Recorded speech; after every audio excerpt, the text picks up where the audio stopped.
are officially ending their ties to the United States dollar as a reserve currency. According to multiple sources close to the BRICS planners, it will officially happen in October. So pause real quick. So some of you may have not watched and tracked what's going on.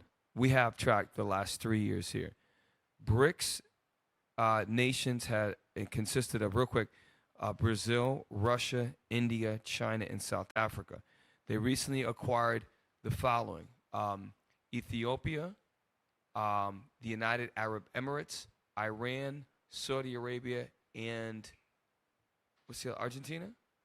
Yeah, Argentina. Yes. Yeah, there you go. So, and by the way, there are so many other nations right now that have applied, and good job, tech team, and that are in the process of getting accepted.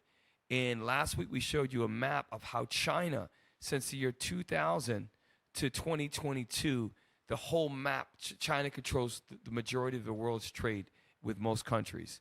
So BRICS is now going to officially move off of the U.S. dollar. This is huge. It's not being talked about in the regular white mainstream media, and it's happening this year in Russia.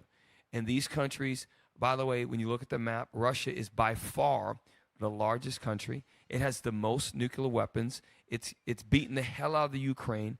It's threatening nuclear war. Okay, China is the most powerful trading country in all of the world. India has the most people in the world, and they have a huge. By the way, right now, later on in the show, I'm just going to give you India right now. Europe is literally buying 40% of India's oil, because what India is doing is buying from Russia, and then Europe is coming around and buying from India, and we're going to see that tonight.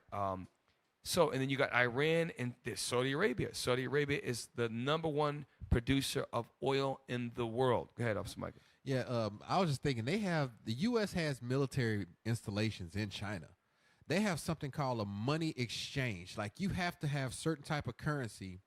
So how are they going to go? How's that going to work out for the guy who wants to go off base? You know, he get his little weekend pass. He going to go out there and try, hey man, here I got $20. Now we don't take that here. Yeah. That's going to be a shock, because I don't think the guy at the lowest level they feeling it yet. Right. What I want to know is, how is China moving away from the U.S. dollar going to affect the fact that China has brought a lot of the U.S.'s debt? How is that going to affect things? So I'm telling you, they've been in the last 4 years, China has been dumping U.S. debt.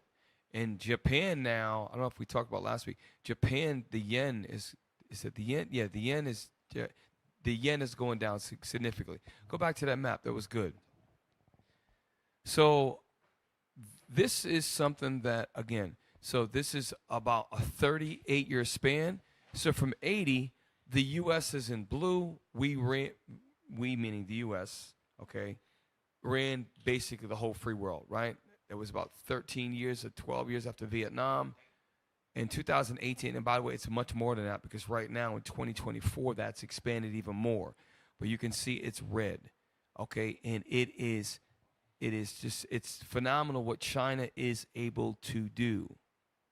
So what happens when the biggest producer in the world doesn't trade in your currency? It's going to be a problem. How you going to get supplies, electronics? How your company's going to survive? Like, China is a big producer. Remember, they was going after Trump, and not that we are Trump supporters, we are not Trump supporters, we don't give a damn about politics, but Trump was like, I want to keep everything American made. Yep. We need to cut China out the deal. We need to do it here. We need to be the producers. They called this dude crazy. Yep. And now, look where everything is going to. The biggest producer in the world no longer wants to deal in your currency.